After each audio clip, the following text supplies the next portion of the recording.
Bonjour et bienvenue pour une nouvelle vidéo autour de Fortnite. Dans la vidéo d'aujourd'hui, nous listerons les joueurs Fortnite les mieux payés, qu'ils soient streamers, créateurs de contenu, joueurs pro ou peu importe le statut.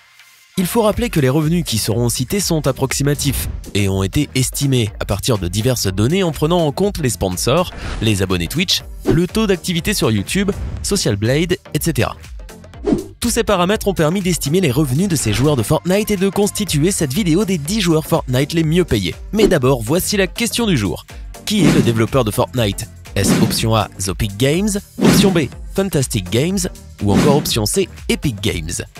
Écrivez maintenant dans les commentaires ce que vous pensez être la bonne réponse et nous verrons très vite si vous aviez raison ou tort. N'hésitez pas à liker la vidéo si elle vous plaît et si vous êtes nouveau sur la chaîne, n'oubliez pas de vous abonner et d'activer la notification pour ne rater aucune de nos prochaines vidéos. On commence.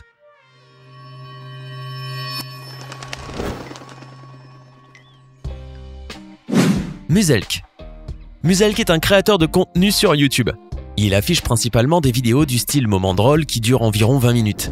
Ces vidéos sont super intéressantes et valent la peine d'être visionnées. Muzelk mérite chaque centime qu'il empoche. Il faut rappeler que c'est juste un youtubeur qui n'a signé avec aucune équipe. Il n'a donc pas de revenus incroyables à part des contrats avec des marques ici et là. Pourtant, selon Social Blade, Muzelk devrait gagner cette année plus de 6,8 millions de dollars de revenus publicitaires. Vu que les estimations de Social Blade ne sont parfois pas très justes, on peut estimer ses revenus à une somme atteignant les 4,5 millions de dollars. D'ailleurs, depuis l'explosion de Fortnite, sa communauté gagne en importance, donc cette somme ne peut que grossir. FaZe Scissors. FaZe Scissors est un youtubeur streamer célèbre et créateur de contenu qui compte plus de 2,5 millions d'abonnés. Avant Fortnite, il ne possédait qu'une fraction de ses abonnés.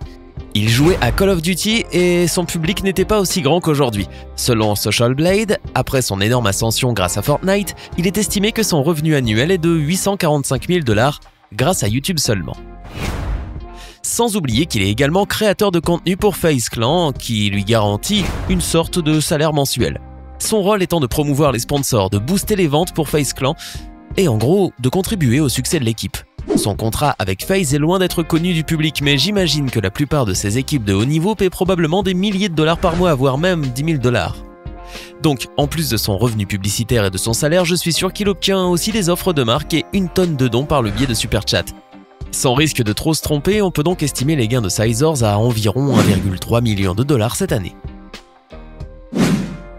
Dakotaz. Dakotaz est un autre créateur de contenu YouTube et streamer. En réalité, il compte environ 200 000 abonnés de moins que Scissors, mais il a récemment amélioré sa croissance. Il enregistre en moyenne plus de 10 000 nouveaux abonnés chaque jour et son chiffre d'affaires annuel sur YouTube est estimé à 930 000 dollars. Il a également été signé chez TSM ou Team Solomid. J'imagine que c'est un salaire qui lui rapporte quelques 700 000 dollars par an. Et quand vous combinez cela avec les membres de sa chaîne, ce qui, en passant, si vous ne le saviez pas, c'est un changement récent sur YouTube, c'est un peu comme les abonnés Twitch. Les utilisateurs ont désormais la possibilité de devenir membre de votre chaîne, ce qui revient essentiellement à parrainer quelqu'un ou à s'abonner à quelqu'un sur Twitch. Ainsi, entre les adhésions, les dons et les revenus publicitaires, puis un salaire, il est très probable qu'il dépasse à peine Scissors actuellement en termes de revenus basés sur YouTube seul. Cependant, en plus de cela, il a Twitch Stream réussi. Il a actuellement plus de 2 millions de fans sur Twitch et je suis sûr qu'il doit gagner plus de 20 000 dollars par mois pour les abonnés de Twitch, ce qui enjolive son revenu annuel estimé à 1,4 million de dollars. Meat. Meat est un joueur pro Fortnite qui est actuellement signé chez TSM. Cependant, il diffuse principalement sur Twitch, même s'il upload sur YouTube presque tous les jours. À l'heure actuelle, sa chaîne Twitch totalise 4,1 millions de followers et sa chaîne YouTube compte 3,6 millions d'abonnés. Et tout cela a été accompli cette année. Son chiffre d'affaires sur YouTube est estimé à 1 million de dollars par an et comme vous l'avez vu dans cette vidéo, il est probable qu'il perçoive aussi un salaire mensuel de la part de TSM en tant que joueur professionnel et pas seulement créateur de contenu. Je suis sûr que son contrat est un peu plus juteux que Dakotaz, considérant que Meat est un véritable joueur professionnel représentant TSM. En plus de cela, Meat a un Twitch stream extrêmement réussi, même si la dynamique a ralenti un peu. Il rassemble toujours environ 10 000 téléspectateurs par jour en moyenne, ce qui est vraiment bien. Et en plus, il est sûr de gagner environ 50 000 dollars par mois grâce à ses abonnés sur Twitch seulement. Et lorsque vous ajoutez les dons et les revenus publicitaires de Twitch, on peut affirmer sans crainte de se tromper qu'il gagne au moins environ 2 millions de dollars par an. TSM, Daequan. Daequan est un autre membre de l'équipe pro Fortnite de TSM. Il a donc déjà un salaire mensuel similaire, sinon identique à celui de Myth. J'ignore s'ils sont exactement les mêmes parce que techniquement Myth est le capitaine de l'équipe. Quoi qu'il en soit, on estime que Daequan a gagné 3,2 millions de dollars de revenus sur YouTube cette année. Mais en plus de ses revenus publicitaires sur YouTube, il a également du succès sur Twitch avec ses 2,2 millions de followers, soit à peu près la même chose que Dakotaz. Rajoutez à cela les revenus publicitaires estimés de Twitch ainsi que l'argent des abonnements, en plus des millions qu'il a créés sur YouTube, Daequan recevrait donc un revenu annuel de 4,4 millions de dollars. FaZe Tfue. Tfue était un streamer, un créateur de contenu et un joueur pro du clan FaZe. Alors, gardez à l'esprit qu'il a un salaire avantageux de pro joueur de FaZe, en plus de toutes les entrées d'argent rattachées. Même si à un moment sa chaîne YouTube et son Twitch ont été momentanément suspendus, il gagne toujours beaucoup d'argent en ce moment. Difficile de dire par contre s'il sera capable de poursuivre cette ascension et s'il sera capable de maintenir la croissance de ses abonnés Twitch et YouTube. Tfue gagne ainsi environ 6 millions de dollars par an. Ce succès peut vite décroître. Beaucoup de streamers ont connu ce malheureux sort. Selon vous, Tfue pourra-t-il continuer sur cette lancée? Lachlan. Lachlan est un autre youtubeur qui se concentre principalement sur le contenu et ne stream pas vraiment. Mais lorsqu'il s'agit de vues amassées strictement sur YouTube, il se situe à un niveau totalement différent. Selon Social Blade, il fait une moyenne de 5 à 10 millions de vues par jour, ce qui lui rapporte environ 20 à 30 000 abonnés par jour. Lachlan a incroyablement explosé ces derniers mois, et c'est bien mérité. Quoi qu'il en soit, comme je l'ai dit, il n'est sous la bagatelle d'aucune équipe. Il ne dispose en plus même pas d'un compte Twitch, ce qui signifie que ses revenus sont déterminés entièrement par les contrats avec des marques et les revenus publicitaires de YouTube. Et pourtant, aussi fou que cela puisse paraître, il semblerait qu'il gagne 10 millions de dollars par an, et cela uniquement grâce aux revenus publicitaires de YouTube. Incroyable, non? Pouvez-vous imaginer ce qu'il gagnerait s'il avait des revenus Twitch, des abonnés et des publicités là-bas, en plus de ses revenus YouTube?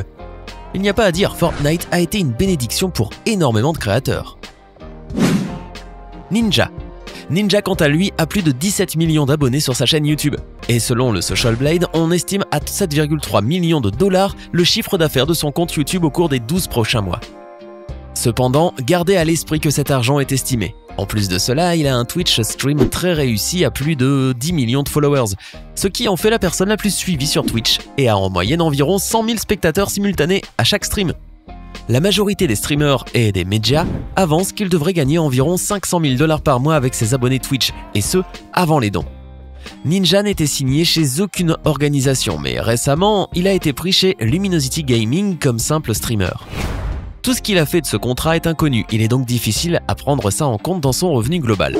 Il a également un partenariat avec Red Bull actuellement, ce qui lui vaut une paie très intéressante à coup sûr. En gros, Ninja devrait gagner environ 14 millions de dollars par an. Cela nous ramène à cette question. Qui est le numéro 1? LEA. Comptant à peu près 15 millions d'abonnés sur sa chaîne principale, cet homme est un as de Fortnite. Selon Social Blade, on estime déjà qu'il gagne 5 millions de dollars par an, mais ce n'est pas tout. Cependant, LEA a signé des contrats avec quelques-unes des meilleures marques que les créateurs de contenu peuvent obtenir. Il gagne facilement 10 millions de dollars supplémentaires par an entre ses sponsors, les offres de marques et les ventes de marchandises. Ces deux sponsors qui le récompensent le plus sont assurément Monster Energy, l'un des principaux concurrents de Red Bull, et Alienware. De plus, on l'a vu faire beaucoup de vidéos promotionnelles pour Alienware Computers. Et je sais que ces vidéos valent probablement $250 000, sinon un demi-million de dollars puisqu'il les fait et qu'il les fait assez régulièrement. Il promeut aussi constamment Control Freaks, Kev Gaming, Elgato, G2A, qui non seulement rapportent des commissions sur les ventes, mais aussi un salaire chaque mois. LEA gagne environ donc 17 millions de dollars, ce qui est tout simplement hallucinant. Il a également fait un travail remarquable sur YouTube bien avant Fortnite. En fait, même sa deuxième chaîne a plus de vues que la chaîne principale de Ninja. La chaîne principale d'LEA a 4 fois plus de vues que la chaîne Ninja. Ainsi, LEA est bien plus grand et bien plus puissant que Ninja dans le monde de Fortnite. Il y a des liens avec beaucoup d'entreprises qui lui permettent d'avoir des revenus complémentaires. Peut-être que toutes ces choses arriveront à l'avenir pour Ninja et peut-être que les revenus de ce dernier dépasseront ceux d'LEA. Qui sait? Qu'est-ce que vous en pensez de cette liste? Y a-t-il quelqu'un qui selon vous aurait dû être présenté? Dites-moi tout dans les commentaires. Sinon la réponse à la question du jour est Epic Games. Epic Games, anciennement Epic Mega Games, aussi connu sous le nom Epic, est un studio américain de développement de jeux vidéo créé en 1991 et actuellement basé à Cary, en Caroline du Nord, aux États-Unis. Hey, c'est tout pour aujourd'hui. Si vous avez aimé la vidéo, n'oubliez pas de la liker et de la partager avec vos amis. Et si vous êtes nouveau sur la chaîne, n'oubliez pas de vous abonner et d'activer la notification. Bye bye!